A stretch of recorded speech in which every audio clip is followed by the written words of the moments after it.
موضوع الدرس في فضيلة الحج وأحكام الحج في الوعظ والإرشاد.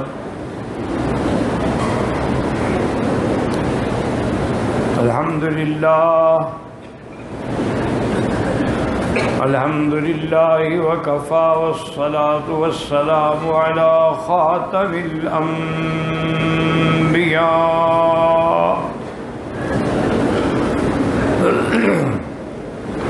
سيدنا وحبيبنا محمد المصطفى وعلى آله المجتبى وأصحابه النجبى. اللهم صل على سيدنا محمد النبي الأمي الهاشمي وعلى آله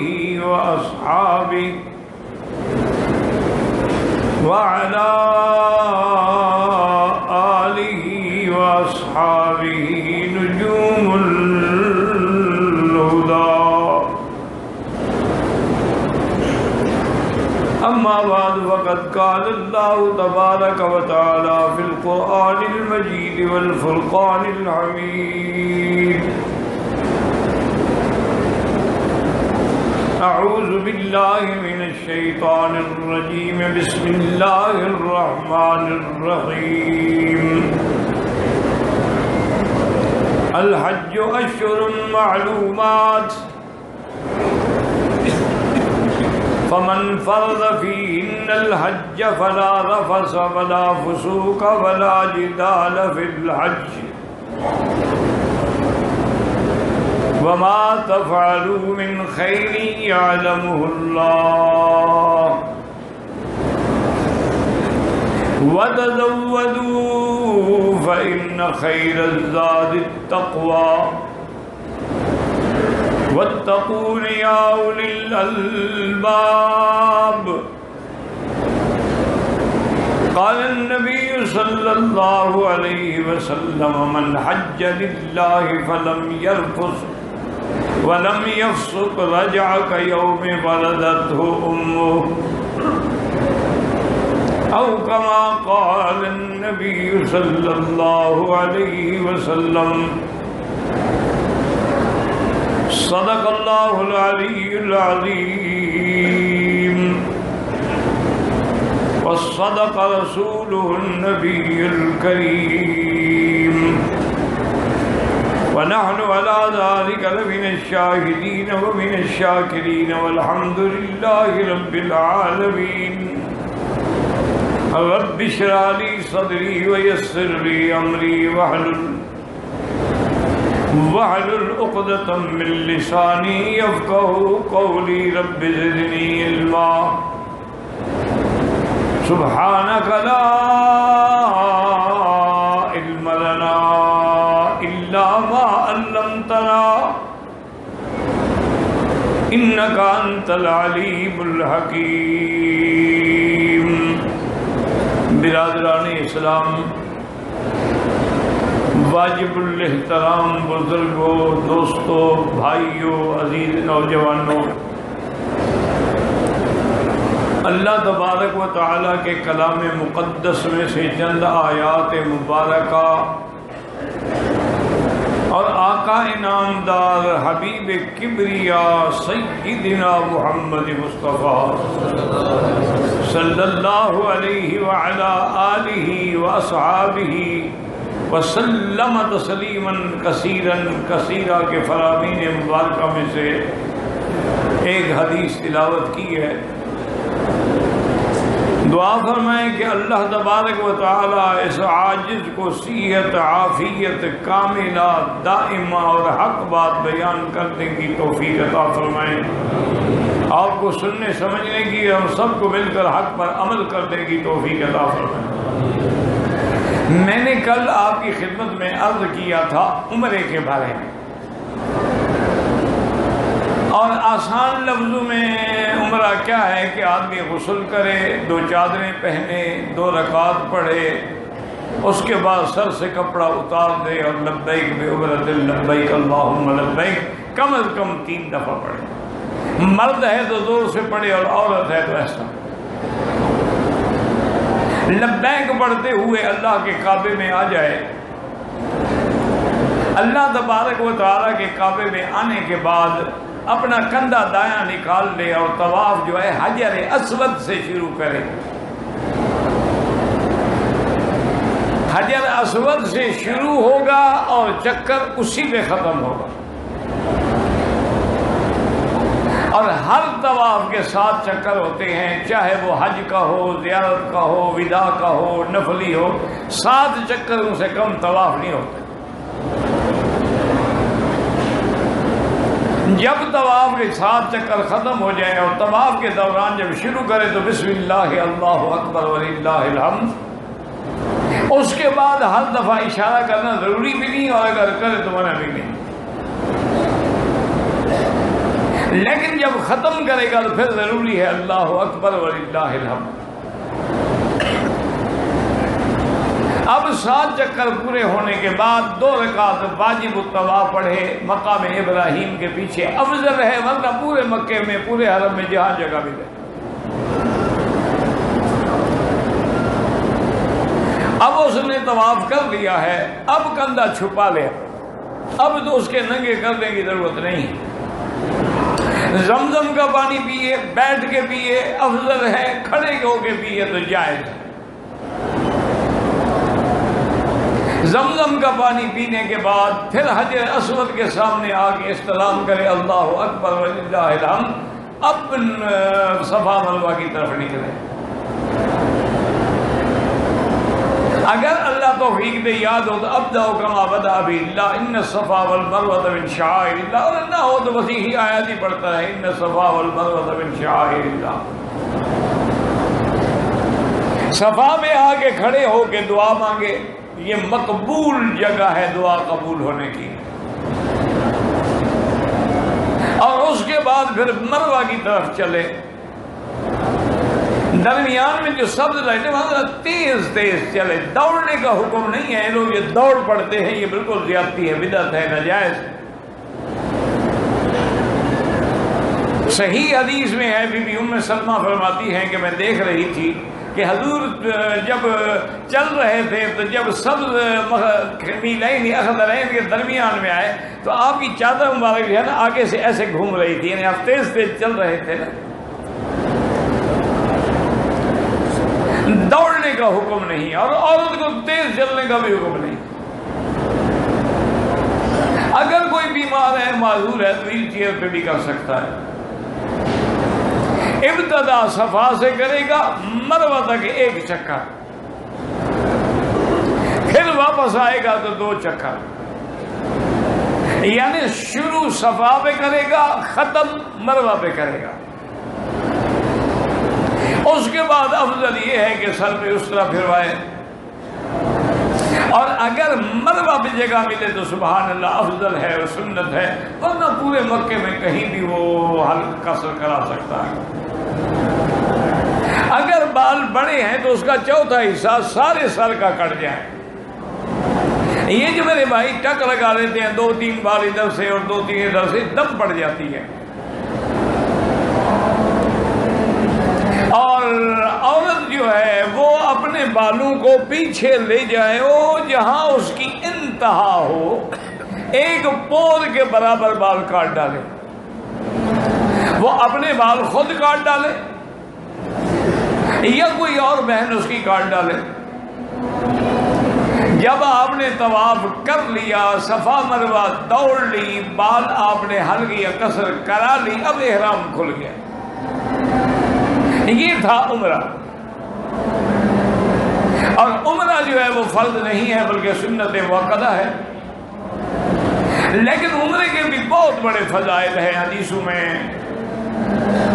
حتیٰ کہ حضور نے فرمایا کہ اگر کسی کو اللہ رمضان میں توفیق دے عمرہ کرنا دی تعدل کا حجۃ معی، گویا میرے ساتھ اس نے حج کیا ہے.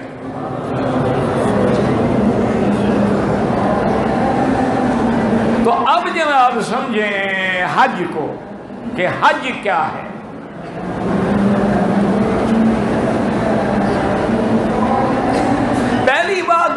سمجھیں کہ حج جو ہے یہ فرض ہے، یہ رکن اسلام ہے۔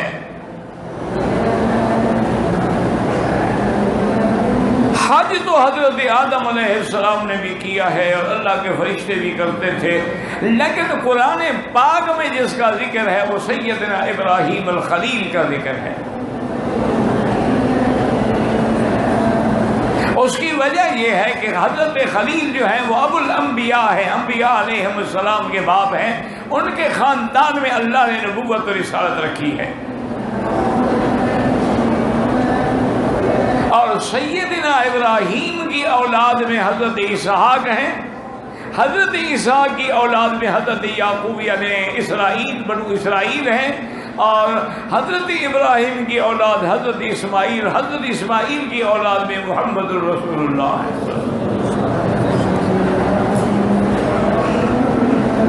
تو اس لیے ذکر جو آیا ہے نا اللہ کے قرآن میں، اللہ کی کتاب میں، وہ سیدنا ابراہیم سے ہے۔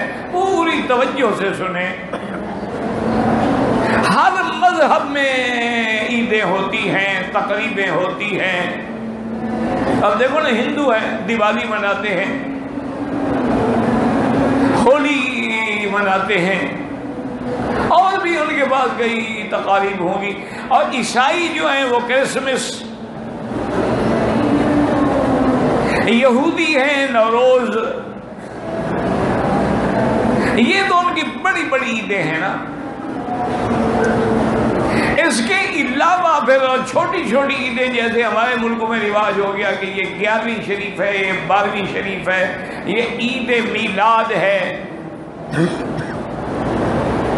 اب تو خیر حضور کی بھی مناتے ہیں، اپنے بیٹے کی بھی مناتے ہیں عید میلاد، برتھ ڈے اس کی بھی ہوتی ہے، حضور کی بھی ہوتی ہے۔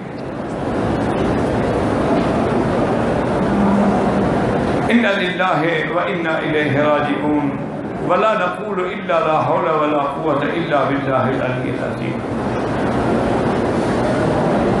لیکن اللہ کے گھر میں بیٹھ کے، اللہ کے حرم میں بیٹھ کے میں دعوے سے کہتا ہوں کہ تمام دنیا کے مذاہب کو اکٹھا کریں، ادیان عالم کو اکٹھا کریں، کوئی اپنی عید کا ثبوت نہیں پیش کر سکتا۔ بھائی عیسائی کرسمس مناتے ہیں، کیا ثبوت ہے؟ عیسیٰ علیہ السلام نے کہا تھا۔ آخر کوئی حکم تو ہو نا، انجیل میں ہو، ان کے کسی شاگرد نے کہا ہو۔ حضرت عیسیٰ علیہ السلام نے اپنی طرف سے فرمایا ہو۔ اسی طرح یہودی عید مناتے ہیں، دیوار گریا کے نیچے کھڑے ہو کے، ان کے پاس بھی ثبوت ہے کہ حضرت عزیر نے فرمایا ہو، حضرت یعقوب نے فرمایا ہو۔ یہ ہم یعنی ایسے نہیں کہتے، چیلنج ہی کرتے ہیں۔ اب تو پوری دنیا میں میڈیا ہے، ہر جگہ آواز پہنچ سکتے، ثابت کریں کہ کرسمس کا حکم کس نے دیا ہے،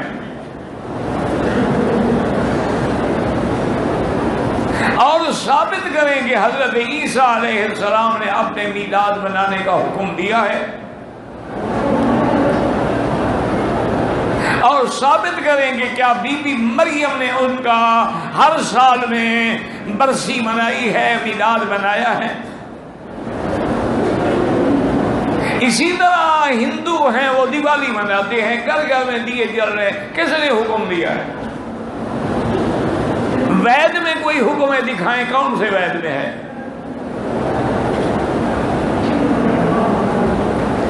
اور اسی طرح وہ ہولی مناتے ہیں، رنگ ڈالتے ہیں، اس کا حکم کس نے دیا ہے؟ اچھا آپ ماشاءاللہ 11ویں شریف مناتے ہیں، اس کا حکم کس نے دیا ہے؟ قرآن نے، حدیث نے، صحابہ نے، اہل بیت نے، اجماع نے، فقہاء نے، محدثین نے، کس نے؟ یہ دلیل تو نہیں ہوتی نا جی کہ بزرگ کرتے تھے۔ یہ تو کافر بھی کہتے ہیں کہ جی ہم بتوں کی پوجا اس لیے کرتے ہیں، انا وجدنا آباءنا، ہم نے دیکھا ہمارے باپ دادا یہ کرتے تھے۔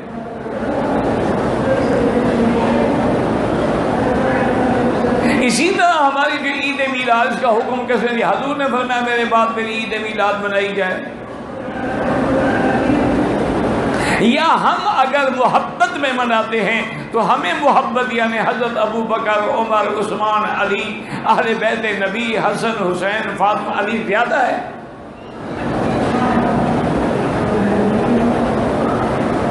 کس حکم سے ہم کر رہے ہیں؟ اسلام میں یاد رکھ لیں کہ ایک تو عید الفطر ہے، ایک عید الاضحیٰ ہے، ایک جمعہ ہے، ایک حج ہے۔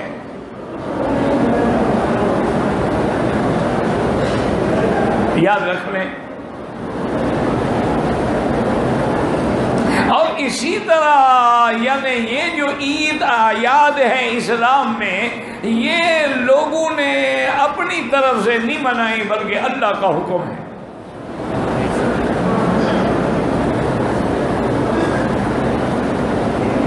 اللہ تبارک و تعالی نے سیدنا ابراہیم الخلیل علیہ السلام کو حکم دیا، انہوں نے اللہ کا گھر بنایا، اور جب اللہ کا گھر بن گیا، دیکھیں پیغمبر ہیں، شان والے پیغمبر ہیں، اور صرف آپ پیغمبر نہیں، ابو الانبیاء ہیں۔ کیوں؟ حضرت ابراہیم بھی نبی، اسحاق بھی نبی، اسماعیل بھی نبی، یعقوب بھی نبی، یوسف بھی نبی۔ حضرت ابراہیم کے بعد تو جتنے نبی آئے سب ان کے خاندان سے آئے۔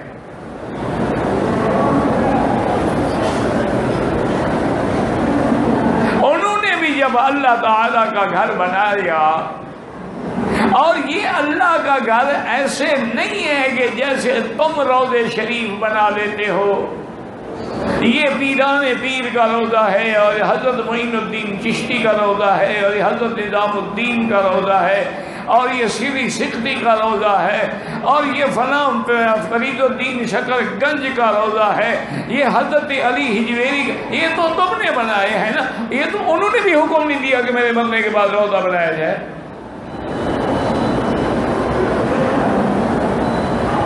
اللہ کے کعبے میں بیٹھ کے میں داری سے کہتا ہوں کہ میرے جو بریلوی بھائی جو عاشق ہیں ان مزارات کے، کسی ایک کتاب میں مجھے دکھا دیں کہ پیران پیر نے حکم دیا ہو کہ میرے مرنے کے بعد میری قبر پکی بنائی جائے اور میرا روضہ بنایا جائے۔ اللہ کا قرآن تو بڑی بات ہے، حضور کی بات تو بڑی بات ہے، صحابہ کی تو بڑی، مجھے خود انہیں پیر صاحب کا دکھا دو میں مان لوں گا، جھگڑا ختم۔ اگر حضرت علی ہجویری نے فرمایا ہو کہ مجھے داتا کہا جائے، آپ مجھے ان کی تحریروں میں دکھا دیں، جھگڑا ختم، میں کہوں گا۔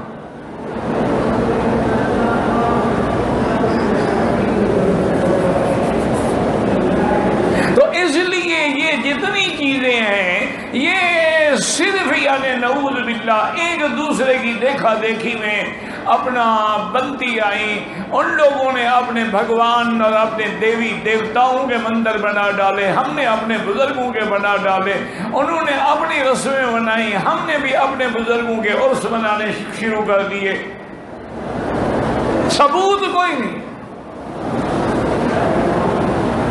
جو بہت زیادہ عاشق ہیں نا، آپ کہتے ہیں نا جی مولوی صاحب عید میلاد میں حدیثیں پیش کر دیں، ان کو کہیں ایک حدیث یہ بھی پیش کر دیں حضور نے حکم دیا ہے کہ بزرگوں کے روضے بناؤ۔ اگر کتابوں میں نہیں ہے گھڑ لو جیسے باقی گھڑی ہوئی ہیں تم نے۔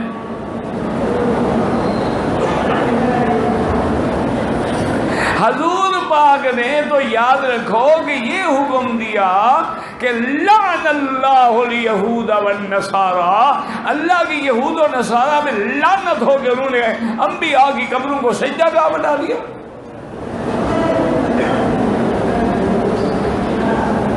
اور آقا انعامدار نے حضرت علی کو بھیجا، حکم دیا کہ علی پہلے سال جب حج فرض ہوا، آپ نے فرمایا میں نہیں جاتا، امیر حج ابو بکر ہیں، لیکن آپ جائیں، اعلان کر دیں کہ آج کے بعد کوئی مشرک اللہ کے حرم میں داخل نہیں ہوگا۔ اور دوسرا یہ فرمایا کہ تم یہ کرو کہ وَلَا قَبْرًا مُشْرِفًا إِلَّا سَوَّيْتَهُ، جتنی قبریں اونچی ہیں ان سب کو زمین کے برابر کر دو۔ وَلَا تِمْثَالًا إِلَّا مَسَحْتَهُ، اور اگر انہیں صورتیں اور تصویریں بنائی ان سب کو دھو ڈالو اور مٹا ڈالو۔ یہ حکم دینے والے نبی ہیں، کرنے والے علی ہیں، تم ہم سے کیوں چڑھتے ہو؟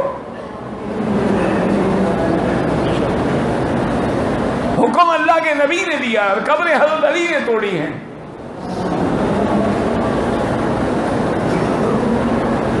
لیکن مبارک ہو مسلمانوں اور خاص طور پہ حجاج کرام کہ اللہ نے جو تمہیں دین نصیب کیا ہے نا، یہ دین نہ بے دلیل ہے نہ بے وکیل ہے، اس کے اندر حجت بھی ہے، دلیل بھی ہے، اور اللہ کے دلائل قرآن بھی ہے، فرمان رسول بھی ہے. ہم کوئی بات ایسی نہیں کرتے جس کی دلیل قرآن و حدیث پہ نہ ہو. اب دیکھیں جی، آپ حج پہ آئے ہوئے ہیں، تو جب حضرت ابراہیم علیہ السلام نے گھر بنا لیا، اللہ سے دعا کی، ربنا تقبل منا انک انت السمیع العلیم. یا اللہ ربنا، ہم دونوں کی محنت کو قبول فرما، ہم نے تیرا حکم تعمیل کیا، قبول فرما. انکا انت السمیع العلیم. دعاؤں کے سننے والا کون؟ نہیں، سچی بات کرو، کون؟ بھائی دعاؤں کے سننے والا کون ہے؟ داتا. یا پیر عبد القادر شیئا للہ، یا معین الدین چشتی مدد کن بگرداب بلا افتاد کشتی. حضرت ابراہیم کس سے دعا مانگ رہے ہیں؟ نہیں، حضرت ابراہیم سے پہلے جتنے پیغمبر گزرے ہیں وہ تمہارے پیروں کے برابر بھی نہیں تھے. نہ ابا آدم سے مانگی، نہ کسی پیغمبر سے مانگی، نہ کسی پیغمبر کا واسطہ دیا. اللہ تجھے آدم کا واسطہ، تجھے شیس کا واسطہ، تجھے ادریس کا واسطہ، تجھے نوح کا واسطہ. ربنا تقبل. جب بھی دعا مانگو تو اللہ سے مانگو، جب کسی دوسرے کو ملاتے ہو اللہ فرماتے ہیں شرک کر رہے ہو، پھر مجھ سے نہ مانگو، اسی سے جا کے اپنی حاجتیں پوری کروا لو. اچھا بھی دعا تو اتنا تھی نا، ربنا تقبل منا، یا رب ہماری محنت قبول. دعا تو اتنی ہے نا، لیکن ابراہیم نے آگے عقیدہ بھی سمجھا دیا کہ انکا انت السمیع العلیم. یا اللہ سننے والا کون؟ اچھا آگے کیا کہا؟ اور جاننے والا کون؟ کہ ہم نے تیرا گھر رضا سے، اخلاص سے، صدق نیت سے تیرے حکم کی تعمیل میں بنایا ہے یا لوگوں کو دکھاوے کے لیے بنایا ہے؟ آپ جانتے ہیں. انکا انت السمیع العلیم. اور شان ابراہیم دیکھیں، ربنا وجعلنا مسلمین لک ومن ذریتنا امة مسلمة لک وَأَرِنَا مَنَاسِكَنَا وَتُبْ عَلَيْنَا إِنَّكَ أَنْتَ التَّوَّابُ الرَّحِيمُ. اللہ کا گھر بنا کے کس نے دعا مانگی؟ کعبہ مانگ کے دینے والا ابراہیم، اور محمد مصطفیٰ مانگ کے دینے والا کون؟ وہ کس نے مانگا اللہ سے؟ ربنا وبعث.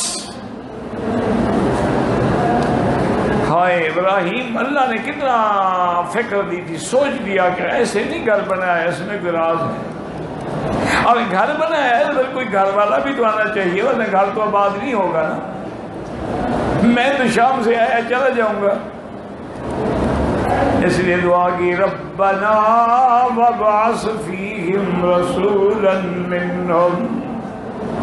اللہ اس قوم میں سے رسول پیدا فرما. اس لیے حضور فرماتے ہیں کہ انا دعوت ابی ابراہیم، میں وبشارت اخی عیسیٰ، اور اپنے بھائی عیسیٰ کی خوشخبری ہوں، ورؤیا امی التی رأت، اور اپنی اماں کا خواب ہوں، انہوں نے میرے پیدائش سے پہلے خواب دیکھا تھا۔ اور حضور نے فرمایا ھکذا یرینا امہات الانبیاء، اللہ انبیاء کی ماؤں کو ایسے پہلے پہلے خواب دکھلاتے ہیں صلی اللہ علیہ وسلم۔ اللہ اکبر، اللہ اکبر۔ اچھا بعض دعاؤں کو تو وقت لگتا ہے نا، سال ہر سال پیغمبر مانگتے رہے اور دعائیں بعد میں قبول ہوئیں، اور بعد جب اللہ راضی ہو تو فوراً قبول ہو جاتی ہیں۔ آدم علیہ حضرت ابراہیم نے دعا مانگی تو اللہ نے فرمایا ابراہیم ایسے کرو کہ تم اونچی جگہ پہ چڑھ جاؤ اور لوگوں میں اعلان کر دو کہ اے لوگوں اللہ کا گھر بن گیا، حج کے لیے آؤ۔ فوراً دعا قبول ہو گئی۔ یا اللہ میں تو تعبیر حکم کے لیے حاضر ہوں، لیکن میری آواز کہاں جائے گی؟ اللہ فرمایا ابراہیم یہ ہم نے تو حکم دیا ہے نا، تیرا کام حکم کی تعبیر ہے، آواز پہنچانا تو ہمارا کام ہے۔ حضرت ابراہیم اس جبل ابی قبیس پہ کھڑے ہوئے، اور یہ جبل ابی قبیس جو ہے اول جبل وضع علی الارض، یہ سب سے پہلا پہاڑ ہے جو زمین پہ رکھا گیا۔ واہ میرا مولا، یہاں پہاڑ بھی اول ہے اور کعبہ بھی اول ہے۔ او بھئی کیوں بچہ کیا ان تنگ کر رہا ہے؟ نکال دے اس کو، یلا یلا مشی، یلا رو یلا رو، راستہ دے دو بچہ چلا جائے۔ انسان کا فکر ذہن دماغ ہو منتقل ہو جاتا ہے۔ اتنے میں آپ درویش شریف تو پڑھ سکتے تھے نا، لیکن حاجی اور درویش شریف پڑھے بڑی الٹی بات ہے۔ چلو ڈوڑے شوڑے پڑھو جو تمہیں آتے ہوں، جو تمہیں آتے ہیں وہ پڑھتے رہو۔ اگر تمہیں درویش شریف سے چڑ ہے، ویسے اپنے ملک میں جائیں گے کہیں گے جناب کیا پوچھتے ہو، مکے مدینے پہ وہابیوں کا قبضہ ہے، نہ کوئی مر جائے فاتحہ ہے نہ درود ہے، یہاں خود نہیں پڑھتے، وہاں جا کے جھوٹ بھی بولتے ہیں، کہتے ہیں نہیں مر جائیں فاتحہ نہیں پڑھتے اور درود بھی نہیں پڑھتے جناب۔ انا للہ و انا، اتنا بڑا جھوٹ مسلمانوں پر۔ تمہارے مسلک حنفیہ میں تو اگر نماز میں درود شریف چھوٹ جائے تو بعض اقوال میں ہے کہ نماز ہو جاتی ہے، لیکن یہ تو اتنے سخت ہیں۔ حنابلہ کہتے ہیں اگر نماز میں درود چھوٹ گیا نماز ہی نہیں ہوتی۔ جو درود کے اتنے بڑے قائل ہیں وہ منکر ہیں، تم درود کے قائل ہو۔ اصل وجہ کیا ہے کہ تم درود پڑھتے ہو اپنا بنایا ہوا، اور یہ درود پڑھتے ہیں محمد کا بنایا ہوا۔ فرق یہ ہے یا نبی سلام علیکہ، یہ حضور نے کہا تھا، نہیں ایمان سے کہا، حضور نے کہا تھا۔ حضور نے کیا کہا؟ اللہم صلی علی محمد وعلی آل محمد کما صلیت علی ابراہیم وعلی آل ابراہیم فی العالمین انک حمید مجید۔ یہی درود صحابہ نے پڑھا، اہل بیت نے پڑھا، عاشقوں نے پڑھا۔ اب دیکھیں حضرت ابراہیم اللہ کے حکم پہ جبل ابی قبیس پہ گئے۔ اچھا اور اللہ نے کعبے بنانے کا حکم کس نے دیا؟ تو تمہارا کعبہ کس کے حکم سے بنا ہے؟ یہ خود نہیں بنا، یہ ہندوؤں کے مندروں کے لیے ایسے جہاں مرضی آئی مندر بنا دیا، پیسے زیادہ ہے تو سونے چاندی کے مندر بنا دیے۔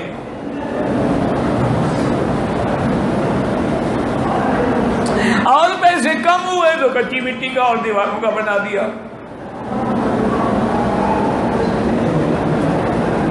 یہ بنانے کا حکم کس نے دیا ہے؟ وَإِذْ يَرْفَعُ إِبْرَاهِيمُ الْقَوَاعِدَ مِنَ الْبَيْتِ وَإِسْمَاعِيلُ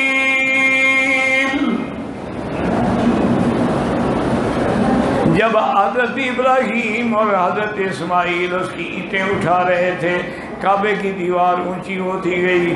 اب حضرت ابراہیم نے عرض کیا کہ یا اللہ اب دیوار اونچی ہو گئی ہے، بڑے بڑے پتھر ہیں، ان کو اٹھا کے اوپر لانا مشکل ہے۔ اللہ نے پتھر بھیجا، فرمایا ابراہیم دنیا تو کرینے بنائے گی، دنیا جو ہے وہ تو جیک بنائے گی، ہم نے تیرے لیے پتھر بھیجا ہے، یہ پتھر تیرے حکم کے تابع ہے، اس پہ کھڑا ہو جا، جب حکم کرو گے اونچا ہو جائے گا، جب حکم کرو گے نیچا ہو جائے گا۔ ایسے کسی کا گھر بنا ہے کہ اس کے لیے سیڑھی بھی اللہ نے بھیجی ہو؟ یا اللہ اتنی بڑی جگہ میں یاد رکھو ابراہیم تیرا بنا ہوا کعبہ بھی قیامت تک، اور تیرے پتھر پہ جہاں قدم آئے وہ بھی قیامت تک۔ یہ مقام ابراہیم کیا ہے؟ اسی پہ تو ابراہیم کھڑے ہوئے نا۔ اب اللہ نے حکم دیا کہ کعبہ بناؤ، اور یاد رکھیں تیرے گھر بناتے ہیں آرکیٹیکٹ آئیں گے، انجینئر آئیں گے، نقشے بنائیں گے۔ جب اللہ کا گھر بننے پہ آیا تو حضرت اسماعیل نے عرض کیا کہ یا اللہ اب مجھے کیا پتا ہے کہ یہ گھر کتنی لمبا ہوگا، کتنی چوڑا ہوگا، کتنی اونچا ہوگا۔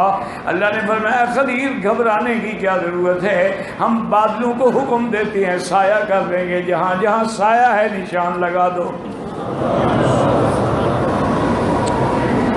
اللہ اکبر، ایسا گھر کبھی بنا ہے کسی جگہ؟ دیکھا ہے آپ نے؟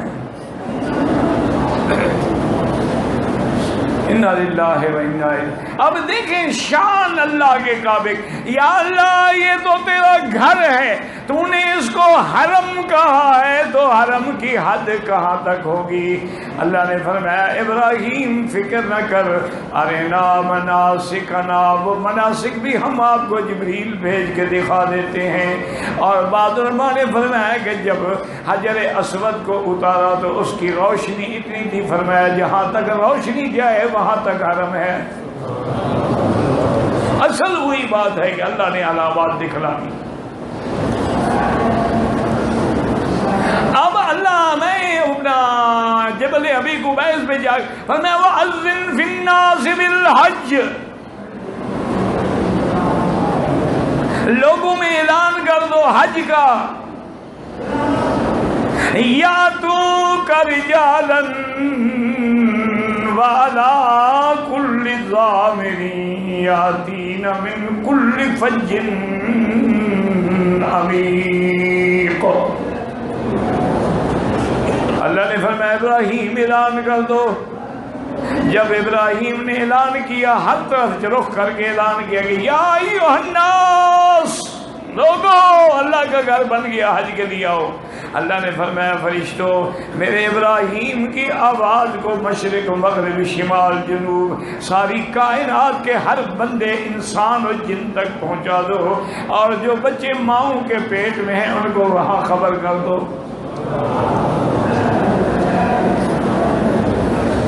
اللہ اکبر اللہ۔ اور بعض علماء نے لکھا ہے کہ جب آواز آئی تو بعض لوگوں نے لبیک بھی کہا، حاضر یا اللہ۔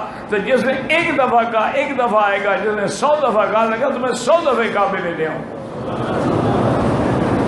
بعض عاشق تھے نا، لبیک لبیک لبیک کہتے گئے، جتنا کہتے گئے اتنا حاضر لکھواتے گئے اللہ کے ہاں۔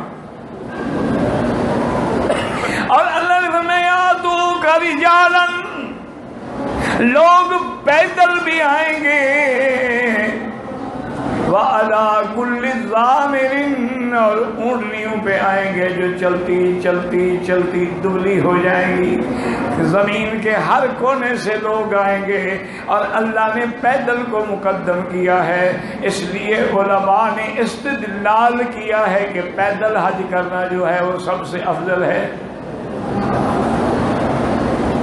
اللہ کی شان دیکھو، حرم میں ایک نیکی کرو تو 1 لاکھ ملتا ہے، اور حج میں پیدل چلو تو ایک ایک قدم پہ 700 حرم کی نیکیاں ملتی ہیں۔ 700 لاکھ، 700 کو لاکھ پہ ضرب دو، ایک ایک قدم پر۔ اللہ اکبر اللہ اکبر۔ بہرحال آپ لوگ تو پیدل نہ کرنا، وہ عاشق ہیں جو کرتے ہیں۔ آپ تو انشاءاللہ گاڑیوں میں ایئر کنڈیشن نہ ہوا پھر بھی آپ کا شاید حج نہ ہو۔ ایئر کنڈیشن تو ضروری ہے نا، اور چونکہ آپ سفر میں ہوں گے لہٰذا کھانا بھی البیک کا ہوتا کہ پتہ ہی نہ ہو کہ وہ یہ حلال ہے یا حرام ہے، اور پانی جو ہے وہ اس ڈبے میں ہو جو بینک نے دیا ہو تاکہ وہ ڈبہ بھی حرام ہو، اس میں پانی ڈالنا بھی حرام۔ چھتری بھی وہ ہو جو کسی اور نے دی ہو سود کے پیسوں سے۔ تو بس دعا کرو کہ کسی اللہ والے کا حج منظور ہوا تو ہمارا بھی ہو جائے گا، ورنہ ہم تو تماشے پہ آئے ہوئے ہیں، حاجی تو نہیں ہیں۔ نہ ایمان سے کہیں ٹھنڈے جب سے آئے ہو کوئی تبدیلی آئی ہے؟ نماز کے پابند نہیں تھے، اب تم پابند ہو گئے ہو۔ یا اللہ کے شکر سے ماشاءاللہ ساری رات گپے مارتے ہیں، صبح 10 بجے اٹھیں گے، ناشتہ شریف فرمائیں گے،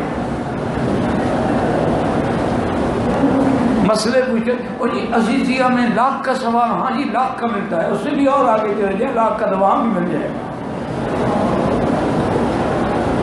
اصل کیا ہے کہ حرم آنے سے جان چھوٹے نا، بس میں آنا پڑے گا، آگے رش ہوگا، دھکے کھانے پڑیں گے، تکلیف ہوگی نا۔ اگر وہاں لاکھ کا ملتا ہے تو، اور یاد رکھو وہاں 1 لاکھ ملتا ہے، اللہ کے کعبے میں 27 لاکھ ملتا ہے۔ اب تیری مرضی ہے کہ تو 26 لاکھ کو ضائع کر دے۔ اکیلے نماز پڑھو تو لاکھ ہے، مسجد کی نماز پڑھو تو 25 درجے بڑھ جاتی ہے، اور جامع مسجد میں پڑھو تو 27 درجے بڑھ جاتی ہے، اور جو کعبے کے سامنے آگے پڑھیں گے واللہ یضاعف لمن یشاء، اللہ جتنا چاہے بڑھا دے۔ حاجیو غنیمت سمجھو، اللہ کے حرم میں آ کے نمازیں پڑھو، خدا کا کعبہ ہو اور امام موحد ہوں اور قاری القرآن ہوں اور عالم ہوں، جن کی ایک ایک آیت پڑھنے سے آدمی کو قرآن سمجھ آئے، پتہ لگے کہ ابھی قرآن نازل ہو رہا ہے، یہاں آنے کی کوشش کریں، نہ کہ ہوٹلوں میں سونے کے لیے آپ تشریف لائے ہیں۔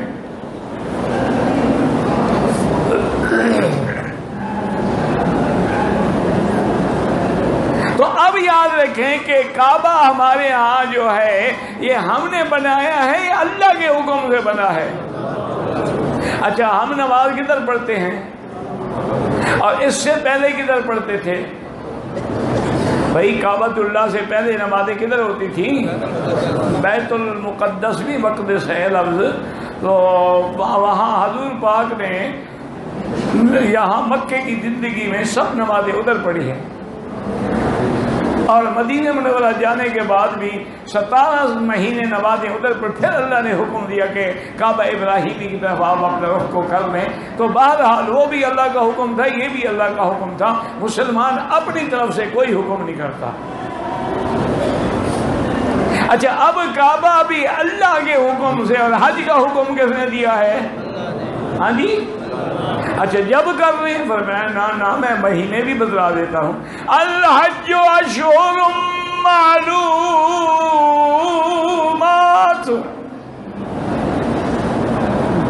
کہ حج کے مہینے گنے چنے ہیں، یہ 3 مہینے شوال ذوالقعدہ حج کے ہیں، یہ بھی ہم نے نہیں بنائے ہیں۔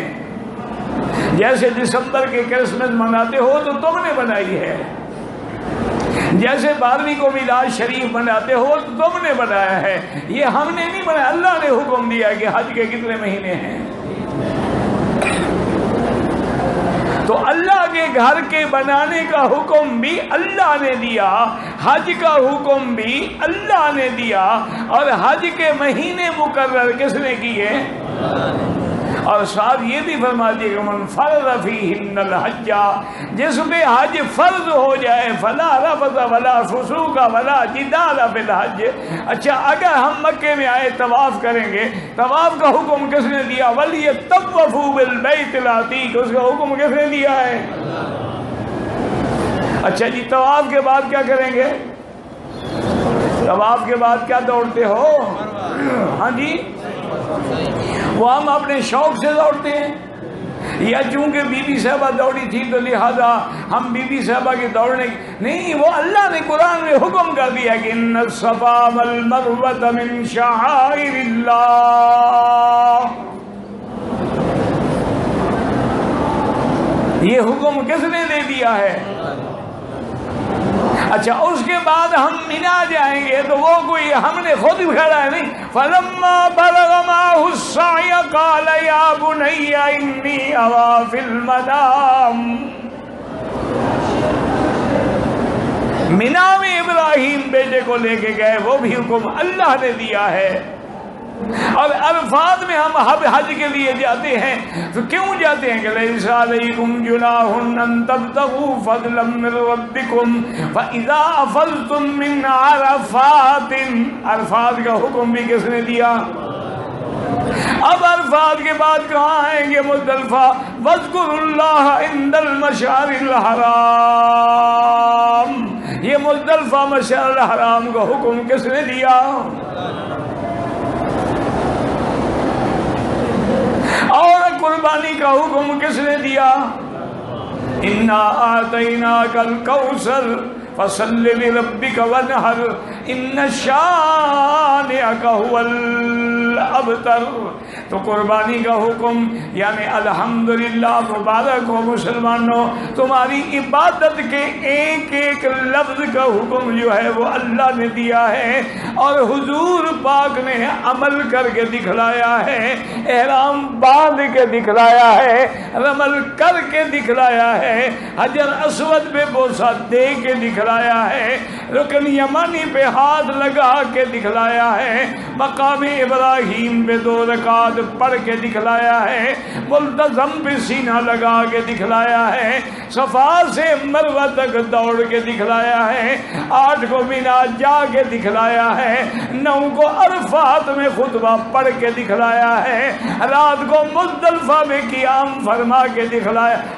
ہر کام پہ اللہ کا حکم ہے اور محمد کی مہر ہے۔ کہہ دو الحمدللہ، اور دعا بھی کریں اللہ صحت و عافیت دے تاکہ حجاج کی خدمت ہو، اللہ ہر بیمار کو شفا دے اور اللہ تمام آنے والوں کی حاضری حج عبادت قبول فرمائے۔ ہمارے دوست ہیں حافظ حسین احمد صاحب جو سینیٹر بھی تھے کوئٹہ سے، وہ بیمار ہیں کراچی میں، آج مجھے کسی نے بتلایا، دعا کریں اللہ ان کو شفائے کاملہ صحت عاجلہ عطا فرمائے۔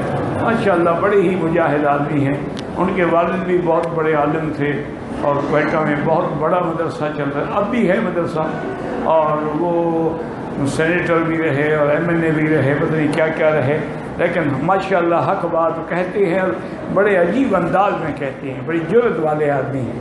تو وہ بیمار ہیں، اللہ شفا عطا، اور جتنے بیمار ہیں دعا کرو اللہ سب کو شفا عطا۔